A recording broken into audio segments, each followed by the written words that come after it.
you have a Medicare Advantage plan and you're thinking about changing your Medicare Advantage plan because you don't like the changes you see for the next year, I want you to stop and think about the red tape. And this is going to be a different equation for everybody. But if you have an expensive drug, and I hope you don't have several expensive drugs, the type of drug that you can't just get, the type of drug that you had to apply, you had to beg for, that required maybe step therapy, which means you were eligible to get it, but only if you went through the steps.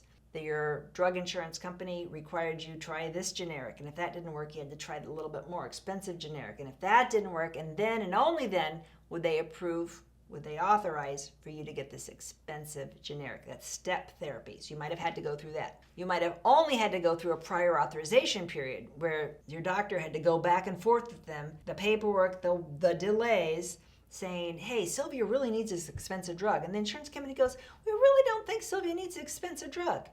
So that is a prior authorization. So if they authorize me to have the expensive drug, that prior authorization typically lasts for the calendar year. It can be shorter. It could be for 6 months. It could be a lifetime prior authorization. So I don't have to jump through those hoops ever again.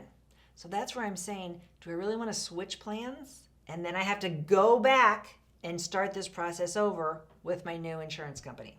And a lot of people don't think that. They think, oh, my plan went up, my doctor copay went up $10 a month, my specialist copay went up $20 a month. I don't like that. I want to go see if I can save some money on those copays.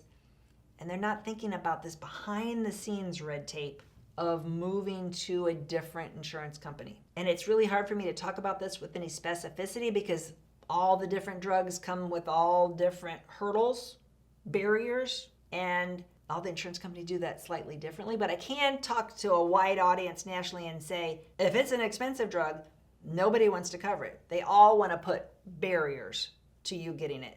And it might be step therapy, and you might be able to get around that. You might have to go through it again. You're going to say, but I just went through it with insurance company A last year.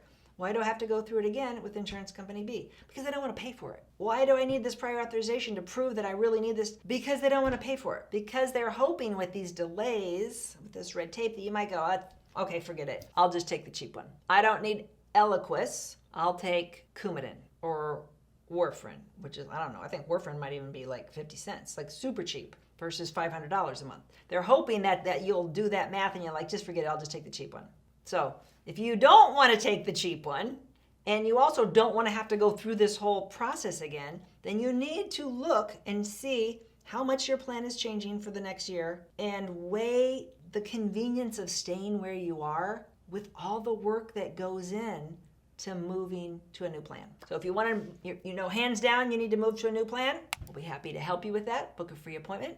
Go to our website, the Medicare Family. You'll see a yellow schedule an appointment here. We're licensed in all 50 states. We can talk to you about the plans that are available and how all of this works. And some of you have to change. You have to change plans because for some reason or another, your doctor's not in network, your hospital is not in network, your drug is not covered. But for other people that you're like, this is something you need to take in consideration before you decide you want to go to the process to try to move plans for the next year. If you learned something today, please give me a follow, share, or subscribe. Don't keep me secret. Tell your friends if they want to learn more about Medicare to follow my channel. Thank you. If you like this video, you might really like this video. Check it out. And we'd appreciate if you subscribe to our channel so you never miss a great video. We put out one every week. Check in the description below this video for a link to our cheat sheet on Social Security and Medicare. And you can also give us a comment if you have a specific question. Always feel free to call us or email us at the Medicare Family.